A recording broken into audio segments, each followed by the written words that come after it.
Boa noite, meus irmãos. Graça e paz. Convido os irmãos a abrirem suas Bíblias em Tiago 4, versículos de 1 ao 12, são os versículos que falaremos aqui hoje. Dando continuidade, na verdade, aos sermões em Tiago, né? Estamos trabalhando expositivamente no livro de Tiago. Já falamos sobre vários assuntos. Esse livro que é conhecido como Provérbios do Novo Testamento, que nos traz orientações muito valiosas, né? Até aqui já falamos sobre vários temas, provações e tentações, o pecado da acepção de pessoas, fé acompanhada de obras, o domínio da língua, os dois tipos de sabedoria. Hoje, na perícope que nós vamos falar, Tiago 4, 1 a 12, falaremos da submissão a Deus, um tema muito pertinente e que nos vai fazer olhar para dentro dos nossos corações, mostrando a causa de guerras, de conflitos que existem em nosso meio. Então, convido vocês a abrirem o texto de Tiago 4, vamos ler do 1 ao 12, eu estou lendo na versão NAA. O texto diz o seguinte: de onde procedem as guerras e brigas que há entre vocês? De onde, senão dos prazeres que estão em conflito dentro de vocês? Vocês cobiçam e nada têm, matam e sentem inveja, mas nada podem obter. Vivem a lutar e a fazer guerras. Nada têm, porque não pedem. Pedem e não recebem, porque pedem mal, para esbanjarem seus prazeres. Gente infiel, vocês não sabem que a amizade do mundo é inimizade contra Deus? Aquele, pois, que quiser ser amigo do mundo, se torna inimigo de Deus. Ou vocês pensam que é em vão que a Escritura diz: é com ciúme que por nós anseia o Espírito, que Ele fez habitar em nós. Mas Ele nos dá cada vez mais graça. Por isso diz: Deus resiste aos soberbos, mas dá graça aos humildes. Portanto, sujeitem-se a Deus, mas resistam ao diabo, e ele fugirá de vocês. Cheguem perto de Deus, e ele se achegará a vocês. Limpem as mãos, pecadores, e vocês que são indecisos, purifiquem o coração. Reconheçam a sua miséria, lamentem e chorem. Que o riso de vocês se transforme em pranto, e que a alegria de vocês se transforme em tristeza. Humilhem-se diante do Senhor, e Ele os exaltará. Irmãos, não falem mal um dos outros. Aquele que fala mal do irmão ou julga o seu irmão, fala mal da lei e julga a lei. Ora, se você julga a lei, não é observador da lei, mas juiz.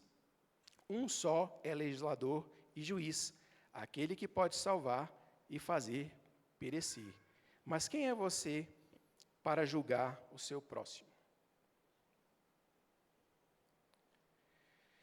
Eu queria ler novamente versículo 1, a primeira parte, que diz o seguinte: de onde procedem as guerras e brigas que há entre vocês? Por que as guerras acontecem, meus irmãos? Em junho de 1919, 6 meses depois de acabada a Primeira Guerra Mundial, foi assinado o Tratado de Versalhes. Possivelmente vocês já ouviram falar dele na escola. O Tratado de Versalhes nada mais era do que um documento assinado pelos países que lutaram na guerra, e nele continha algumas sanções à Alemanha, perdedora da guerra. A Alemanha perdeu a guerra, e eles colocaram ali no Tratado de Versalhes que a Alemanha era culpada por todos os motivos da guerra. Isso fez com que fossem aplicadas penalidades severas àquele país, uma multa bilionária, perda de territórios, uma diminuição das suas forças armadas em números ínfimos. E o que isso gerou naquele país? O que isso gerou naquela nação? Um sentimento de humilhação, de insatisfação, revolta, revanchismo. Isso tudo, dizem os historiadores, contribuiu para que, nos próximos 20 anos, de 1919 até 1929, nascesse o nazismo naquele país. personificado, talvez, em uma pessoa, e um soldado que lutou na Primeira Guerra, e dizem que era um soldado muito medíocre, mas dono de uma oratória e de uma vontade muito grande, o senhor Adolf Hitler. Então, nesses 20 anos, a Alemanha se tornou uma potência, movida por esse sentimento. Hitler se tornou um ditador que transformou aquele país. Em 1929, ou melhor, 1939, desculpa, começou a Segunda Guerra Mundial. O maior conflito da história do nosso país. Do mundo, desculpa. O maior conflito da história do nosso planeta. E, como nós sabemos, milhões de vidas foram ceifadas. Dizem que cerca de 60 milhões de pessoas morreram na Segunda Guerra Mundial. A partir do livro de Tiago, hoje, nós falaremos de guerras. E nós falaremos a respeito de 3 guerras, nós falaremos a respeito de 3 inimigos, e nós falaremos também a respeito de 3 armas para vencer os inimigos e acabar com as guerras. No versículo 1, vamos ler novamente, diz o seguinte: de onde procedem as guerras e brigas que há entre vocês? De onde serão dos prazeres que estão em conflitos dentro de vocês? Nesse ponto, a gente já consegue identificar 2 tipos de guerras que existem entre a gente. O primeiro tipo de guerra, a guerra entre as pessoas que estão à nossa volta, e a segunda, a guerra que existe dentro de nós mesmos. Quando ele fala no final do versículo, dentro de vocês. As palavras guerras e brigas, elas podem significar, nesse contexto, conflitos físicos, entre indivíduos, entre nações, mas também existe um sentido metafórico, que é o de discussões verbais violentas. E isso está bem na linha do que a gente vinha estudando no capítulo 3, quando a gente falou do problema da língua. Certamente, os cristãos da igreja de Jerusalém, a qual Tiago era líder, o livro foi escrito também para essas pessoas, e certamente haviam conflitos ali, haviam batalhas verbais, e por isso que a gente entende que é uma continuação do capítulo 3, quando ele fala sobre a língua. Qual que é a origem dessas guerras? Tiago ele fala na segunda parte desse versículo, dos prazeres que estão em conflito dentro de vocês. É nesse ponto que aparece o nosso primeiro inimigo. Quando ele fala prazeres, o que isso quer dizer? Isso aponta para a nossa natureza caída e pecaminosa. A palavra prazeres, nesse contexto, ela é traduzida da palavra grega que significa, que é hedonê, não sei como que fala exatamente, não sei grego, mas da palavra hedonê, que remete a uma outra palavra que talvez os irmãos conheçam, a palavra hedonismo, que geralmente carrega um sentido muito negativo na Bíblia. O que é o hedonismo? O hedonismo é uma busca incessante pelo prazer como bem supremo, um prazer que aponta para si mesmo e um prazer com significado da vida moral. No contexto bíblico, hedonismo, ele é visto como idolatria. Por quê? Porque os seus prazeres, aquilo que você quer, se torna o centro da sua vida, e não Deus. O hedonismo ele é muito perigoso, porque ele nos separa de Deus. Ele coloca as nossas vontades acima da vontade de Deus. No hedonismo, a gente não ora, Senhor, seja feita a tua vontade. A gente ora, Senhor, seja feita a minha vontade. Quando a gente está focado no nosso próprio umbigo, ainda que isso possa parecer inofensivo, isso resulta em guerras. E é isso que esse texto fala. No versículo 2, na parte A, diz o seguinte: vocês cobiçam e nada têm, matam e sentem inveja, mas nada podem obter. Vivem a lutar e a fazer guerras.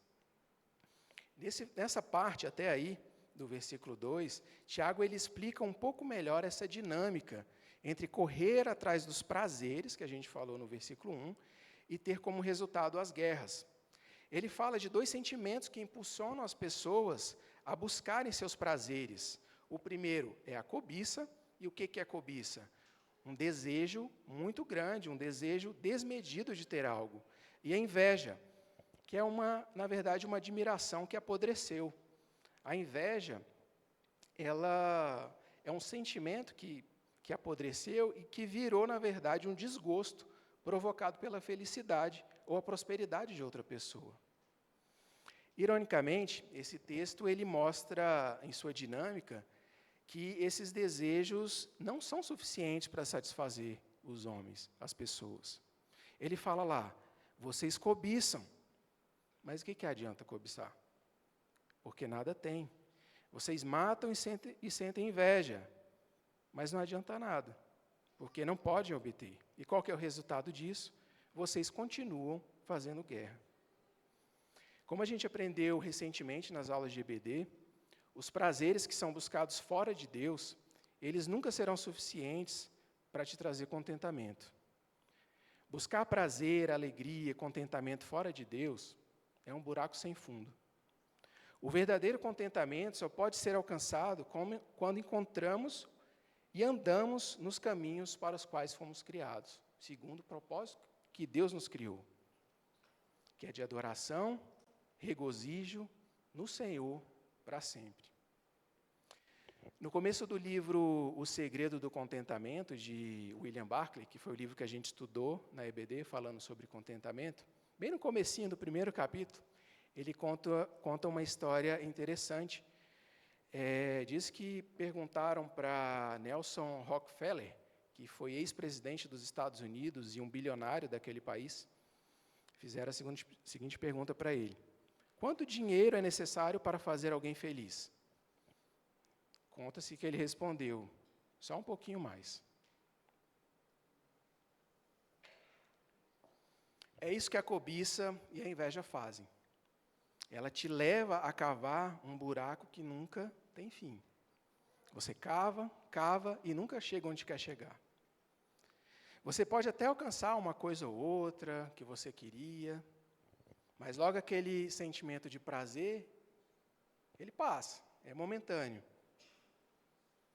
É como se fosse uma brisa que se forma e logo se apaga. E o desejo ardente para obter alguma coisa, ele volta. Na busca pelos prazeres, a gente acaba, desses tipos de prazer hedonista, a gente acaba atropelando as pessoas. Você fala coisas que não deveria falar, você age movido pelo que quer e esquece de considerar os outros superiores a você, como as Escrituras nos ensinam. E isso é contrário ao que Deus nos ensinou. Vamos ver novamente Filipenses 2:5. Eu digo novamente porque na pregação passada foi lida essa passagem, Filipenses 2, de 5 a 7, e ela nos fala muito sobre o sentimento que devemos ter.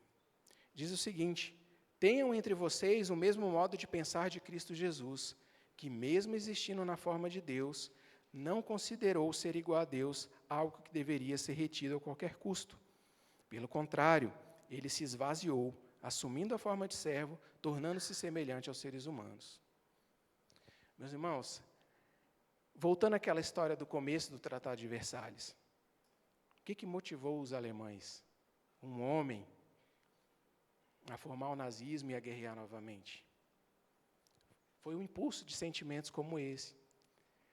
O sentimento de ter, de revanche, de querer mostrar para as outras nações que a Alemanha era um país grande, de querer mais terra, de querer coisas que eles perderam,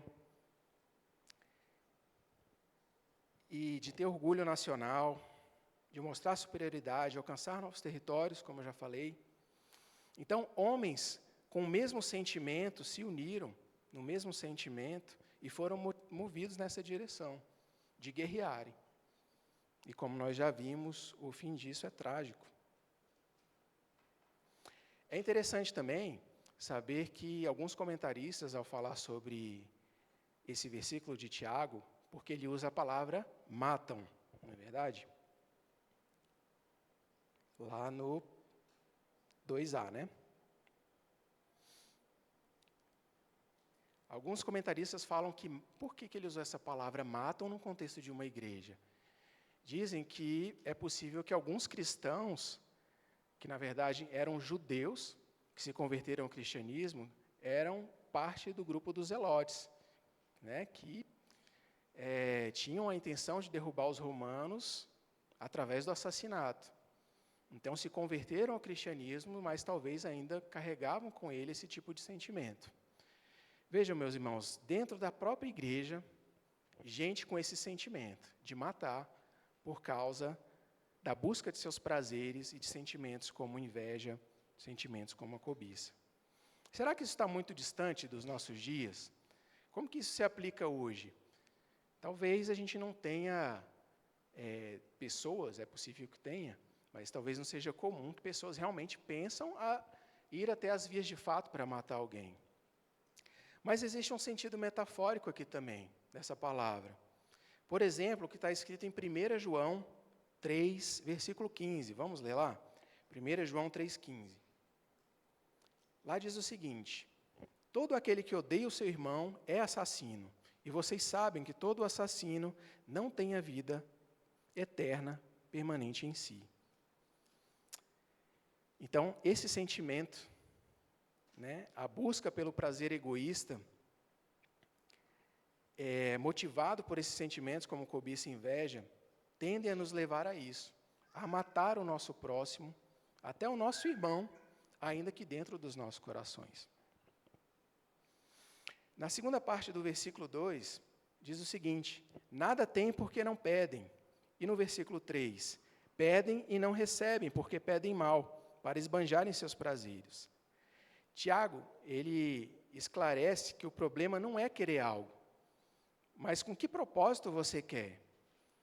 Se pedimos para o nosso próprio prazer, para o nosso próprio interesse, hedonismo, nada obtemos.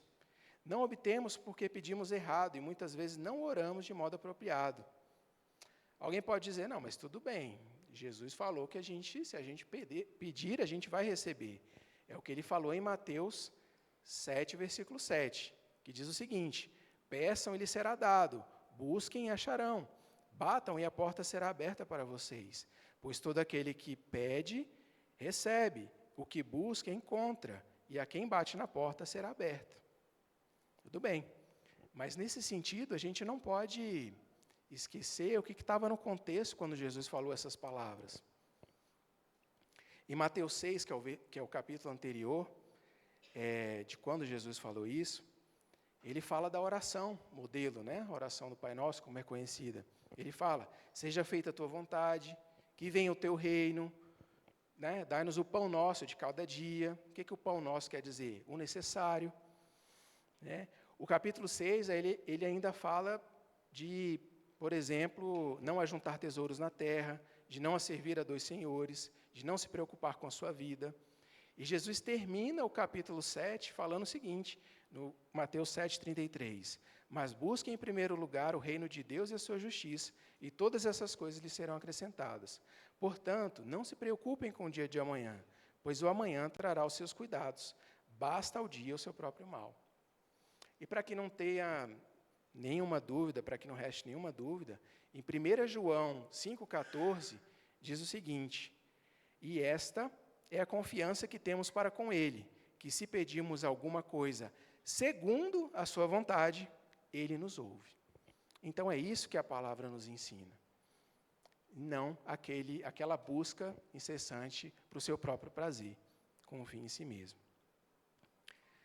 Após apontar de onde vêm as guerras, então Tiago ele passa a nos exortar, nos próximos versículos, de uma maneira até bem dura. No versículo 4, ele usa, por exemplo, a palavra gente infiel. Muda um pouco o tom de como ele vinha falando. Lá na frente a gente vai ver que ele usa outras palavras pesadas para se referirem às pessoas, como, por exemplo, indecisos, ou pessoas de ânimo dobre, em algumas versões, e pecadores. Então, Tiago ele passa agora a nos dar um puxão de orelha. Olha o que diz o versículo 4. Gente infiel, vocês não sabem que a amizade do mundo é inimizade contra Deus? Aquele, pois, que quiser ser amigo do mundo, se torna inimigo de Deus. Gente infiel, aqui nesse contexto, se remete a um termo muito usado no Antigo Testamento, que significa literalmente adúltero ou adúltera. Então, o que Tiago está falando aqui, ele está chamando as pessoas de adúlteros. Quando a gente age dessa forma, olhando para o nosso próprio umbigo, na verdade a gente está traindo a Deus. Quando a noiva de Jesus, que é a sua igreja, age dessa forma, ela está traindo seu noivo. Pois, de fato, Deus ele fez uma aliança de resgate conosco, com o seu povo, com a sua igreja. Nesse versículo, portanto, aparece a terceira guerra que nós travamos, que é a guerra contra o próprio Deus. Nos colocamos em conflito. Aí no versículo fala, no finalzinho, inimigo de Deus. Então a gente se coloca como inimigo de Deus. A gente vê também um segundo inimigo aqui nesse versículo, que é representado por aquela palavra mundo. O que significa o mundo? Mundo é o sistema de valores que domina a nossa sociedade. Muitos deles contrários a Deus. A nossa natureza, então, pecaminosa, como vimos lá no começo, que é a carne, ela trabalha em convergência com o mundo, querendo aquilo que o mundo prega, como, por exemplo, o amor ao dinheiro, a satisfação pessoal, a esperteza, o orgulho. Esses são prazeres mundanos. Quando andamos segundo o curso desse mundo, em busca dos nossos prazeres, estamos sendo infiéis a Deus. É isso que esse versículo nos ensina. Versículo 5. Ou vocês pensam que é em vão que a Escritura diz, é com ciúme que por nós anseia o Espírito, que Ele fez habitar em nós. Irmão, qual que é o sentimento que Deus sente quando nós o traímos? O versículo fala, versículo 5, Deus mostra que Ele tem ciúme por nós. Aqui vale um parêntese para esclarecer um pouco, né? Porque lá em Gálatas 5, ele fala de obras da carne e ele usa essa palavra, ciúme. No contexto de Gálatas 5, ciúme, a obra da carne, né, que nós, pessoas, às vezes cometemos, é o sentimento de inveja ou de emulação, luta para se sobressair à custa dos outros, abaixando os outros para se estabelecer. É um zelo, um cuidado profano por uma causa ruim. Esse ciúme que fala aqui, em Tiago, é diferente. É o ciúme de Deus. Na verdade, ele pode ser entendido também como zelo puro. É um sentimento puro de Deus por nós, porque Deus ele sabe o sacrifício que Ele fez por nós, o preço que Ele pagou para nos resgatar, para resgatar a sua noiva. Deus ele sabe que Ele tem um direito por nós. É mais ou menos como o sentimento de, por exemplo, um marido traído, ou de uma esposa traída. Ainda que não seja um exemplo bom, porque a gente não dá para comparar, né, o ser humano com Deus, porque às vezes uma pessoa que se sente traída, ela se mistura com outros sentimentos, né, de ódio, de raiva, né. Aqui, na verdade, é um zelo amoroso, um zelo santo que Deus sente por nós, porque Ele sabe que Ele é digno, né, e que Ele fez aquele sacrifício por nós. Uma outra palavra que pode nos ajudar a entender aqui, e nos remete a um outro livro da Bíblia, é a palavra Escritura. Nesse versículo, Escritura se remete ao cânon daquela época, que era o Antigo Testamento. E provavelmente esse texto se refere ao segundo mandamento dos 10 mandamentos, que está lá em Êxodos 20, versículo 4, que diz o seguinte: não faça para você imagem de escultura, nem semelhança alguma do que há em cima do céu, nem debaixo da terra, nem nas águas debaixo da terra. Não adore essas coisas, nem preste culto a elas, porque eu, o Senhor seu Deus, sou o Deus zeloso, que visita a iniquidade dos pais nos filhos, até a 3ª e 4ª geração daqueles que me odeiam. Então, essa é a palavra que ele usa aqui, Deus zeloso, e que pode nos ajudar a esclarecer. Isso, novamente, fica claro, que nesse contexto ele está falando justamente sobre uma infidelidade, né, sobre aquela palavra que a gente falou no começo, adúltero. Deus ele não aceita que outros deuses sejam colocados no lugar dele. No contexto aqui de Tiago, qual é o Deus que a gente está colocando no lugar dele? Os nossos próprios prazeres, é o hedonismo. No versículo 6, de Tiago 4 diz o seguinte: mas ele nos dá cada vez mais graça. Por isso diz, Deus resiste aos soberbos, mas dá graça aos humildes. A graça de Deus, ela é completamente capaz de preencher os requisitos impostos sobre nós por tal ciúme. A gente sabe que a busca desse prazer, esse sentimento de inveja e cobiça, elas nos separam de Deus. O que esse texto nos mostra é que Deus ele é tão gracioso que até esse ciúme que ele que sente por nós e esse desejo que a gente esteja ligado a ele, mas que a busca dos prazeres e o hedonismo nos faz separar, a sua graça é suficiente para cobrir esse pecado. Deus, o nosso Deus, ele é fogo consumidor, mas ele também é rico em misericórdia, graça e amor, e fornece tudo o que nos é necessário para cumprirmos suas exigências, para aplacar esse ciúme. Portanto, mesmo quando pecamos, Deus abre o seu caminho para a reconciliação por meio de sua graça. Aqui, vemos a primeira arma que eu tinha falado lá no começo para vencer os nossos inimigos e acabar com essas guerras, que é através dessa palavra humildes, no final do versículo. A humildade é uma das primeiras armas que a gente tem para dar fim a essas guerras e para combater os nossos inimigos. Com humildade, a gente precisa admitir que nós somos fracos, que não podemos confiar em nossas próprias forças. E para vencer essas guerras, só é possível com a ajuda externa do próprio Deus. A humildade nos leva a isso. Na sequência, nós vamos ver o versículo 7. Se no versículo 6 ele falou que Deus dá graça aos humildes, a responsabilidade do homem, qual é? É a sujeição, como diz o versículo 7. Vamos ler. Portanto, sujeitem-se a Deus, mas resistam ao diabo, e ele fugirá de vocês. Aqui aparece a figura de outro inimigo, que é o inimigo de nossas almas, o diabo, que tem por objetivo separar o homem de Deus. Como que o diabo faz isso? Nos apresentando formas de nos distanciarmos de Deus. Muitas vezes nos fazendo adulterar contra Deus, trabalhando em conjunto com aqueles outros inimigos que a gente viu. A carne, nossa vontade carnal, pecaminosa, e o mundo, com o que o mundo nos oferece.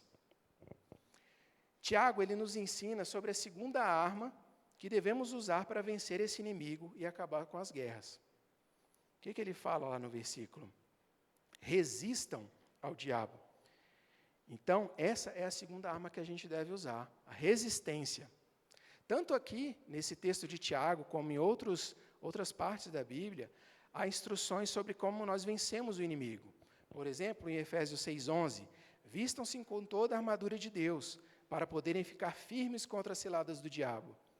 Em 1 Pedro 5:8 e 9 diz, sejam sóbrios e vigilantes, o inimigo de vocês, o diabo, anda em derredor, como um leão que ruge procurando alguém para devorar. Resistam-lhe, firmes na fé, certo de que os irmãos de vocês, espalhados pelo mundo, estão passando por sofrimento iguais aos de você. Em todos esses contextos, Deus ele nos instrui a vencer o diabo através da resistência. Muito diferente do que alguns movimentos no meio evangélico dizem por aí, né? O movimento de batalha espiritual, por exemplo, que fala que você tem que ir nos lugares, expulsando os demônios daquele bairro, daquela cidade. A instrução que Deus nos dá é de resistência. Resistir aos ataques do inimigo e se achegar a Deus. Qualquer que seja o poder que Satanás possa ter, o cristão pode estar absolutamente certo de que recebeu a capacidade para vencer tal poder, porque nós estamos em Deus. No versículo 8, diz o seguinte, cheguem perto de Deus e Ele se chegará a vocês. Limpem as mãos, pecadores, e vocês que são indecisos, purifiquem o coração. Aqui, Tiago fala da terceira e última arma que a gente precisa usar, que a gente pode usar para vencer os nossos inimigos e acabar com as guerras. Que pode ser resumido pela palavra arrependimento. Limpem as mãos e purifiquem o coração. O que é arrependimento? Arrependimento pode ser resumido de uma forma simples como mudança de mente e mudança de direção. Por isso que ele fala, cheguem perto de Deus. Se você estava andando numa direção, em direção aos seus prazeres, o que você precisa fazer? Mudar de direção e voltar em direção a Deus. As palavras purifiquem os corações se remete à mudança interior, ou à mudança da mente. Já as palavras limpem as mãos, que antigamente no Antigo Testamento era utilizado no contexto dos sacerdotes, que precisavam se limpar para entrar no tabernáculo, hoje ela tem um significado importante também para a gente, de atos externos que nós precisamos ter com arrependimento. Como a gente viu no capítulo 2, a nossa fé precisa ser acompanhada de obras. Você não pode só se arrepender aqui. A gente precisa de mudar de atitude. O coração arrependido e a mudança de mente nos leva a mudar de atitudes. O nosso arrependimento deve ser acompanhado dessas duas partes, da mudança de mente e das nossas ações. O versículo 9 diz o seguinte: reconheçam a sua miséria, lamentem e chorem, que o riso de vocês se transforme em pranto e que a alegria de vocês se transforme em tristeza. Então, Tiago faz mais uma vez um apelo a um arrependimento radical e completo. Porque apenas através de um arrependimento verdadeiro, ele pode produzir alegria cristã. A alegria que flui da consciência acerca dos pecados perdoados. A tristeza pelo pecado é a marca do verdadeiro arrependimento. Versículo 10. Humilhem-se diante do Senhor e Ele os exaltará. Por fim, então, Tiago, ele fecha uma série de mandamentos que ele vinha falando, com uma exortação ao arrependimento. Humilhem-se. A gente já viu nesse sentido de arrependimento nos versículos anteriores. Mas humilhar é reconhecer nossa própria pobreza, é reconhecer a nossa miséria, e é o que vimos no início do versículo 9. É preciso se humilhar, se arrepender para reconhecer nossa desesperadora necessidade de ajuda de Deus e nos submetermos à sua vontade imperativa para toda a nossa vida. Vejamos o que Jesus ele disse sobre ter um coração humilhado, em contraste com um coração soberbo. O texto de Lucas 18, versículos de 10 a 14, nos fala da parábola do fariseu e do publicano.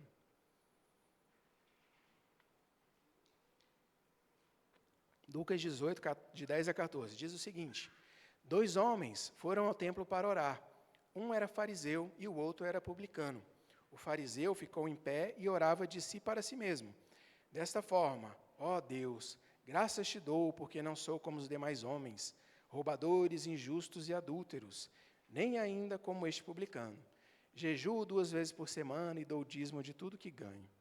O publicano, estando em pé, longe, nem mesmo ousava levantar os olhos para o céu, mas batia no peito, dizendo: ó Deus, tem pena de mim, sou pecador. Digo a vocês que este desceu justificado para a sua casa, e não aquele.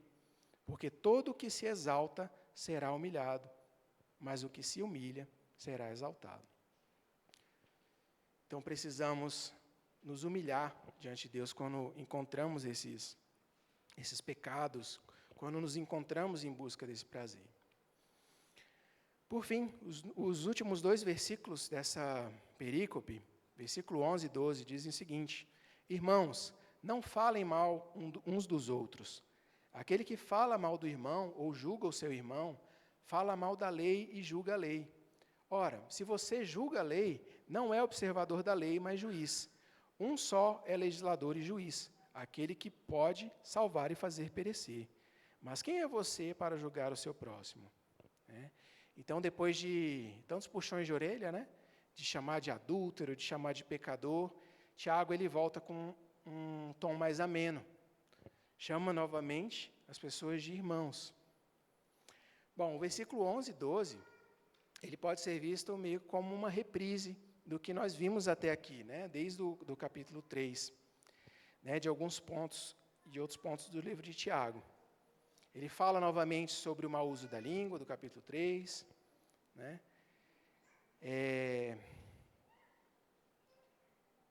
Quem faz isso se deixa levar pelos desejos, cobiça e inveja, e tende a se colocar no trono, no centro, e agir como legislador e juiz, é o que esse texto fala. E, novamente, Tiago nos faz lembrar de quem somos. Não somos superiores à lei dada por Deus. Aquele que fala mal do irmão está indo contra a vontade de Deus e seus mandamentos. E, ao fazer isso, você não concorda com Deus, mas se coloca numa posição superior à dele, que é o verdadeiro legislador e juiz, e não na posição de pessoa miserável que carece da sua glória. Amém? Então, meus irmãos, para resumir, nós falamos de 3 guerras que nós lutamos. Nós falamos da guerra contra nós mesmos, conflitos internos, nós falamos de guerra contra as pessoas à nossa volta, e nós falamos de guerra contra Deus. Falamos também de 3 inimigos, da nossa carne, ou natureza pecaminosa, do mundo e do diabo. E falamos, finalmente, de 3 armas que podemos usar para vencer esses inimigos e acabar com as guerras, que são a humildade, o arrependimento e a resistência. Para finalizar, só queria tentar fazer os irmãos aplicarem o que a gente aprendeu hoje. O que a gente pode aprender com isso que nós lemos? Esse texto ele deve nos levar a refletir e a sondar o nosso próprio coração, não é verdade? É importante que a gente pare e reflita nesse texto sobre possíveis guerras que a gente está vivendo hoje. Será que você está vivendo guerra, por exemplo, na educação dos seus filhos? Você está vivendo guerra no seu trabalho? Você está vivendo guerra no seu casamento? Por que isso está acontecendo? Você já olhou para dentro do seu coração e viu se não há sentimentos que estão tentando te levar para os seus próprios prazeres e esquecendo dos outros que estão à sua volta? No casamento, por exemplo, às vezes a gente está ali, né, lutando contra o nosso próprio cônjuge, porque a gente está em busca do nosso próprio prazer. Às vezes você está em busca do seu próprio conforto. Né? Os homens têm muito isso. Né? Não, eu quero viver minha vida, quero fazer as coisas que eu gosto, quero jogar bola, quero jogar tênis, eu quero ir para tal lugar, e se esquece de viver a vida no lar. Isso leva a guerras. Com as crianças em casa, né, às vezes isso acontece também. Você educa seu filho, muitas vezes, porque você, na verdade, tem vergonha de como ele vai se comportar, e não pelo motivo certo. Então, o nosso coração, ele é essa fábrica de ídolos, que tenta sempre nos levar para longe de Deus. Mas, com a ajuda do Senhor, a gente pode voltar através do arrependimento, através da humildade, e nos voltarmos para Deus para sermos restaurados. Amém? Que Deus nos ajude. Não é uma tarefa fácil, mas como o próprio texto nos garante, Deus ele é fiel para nos perdoar. A sua graça cobre todos esses pecados.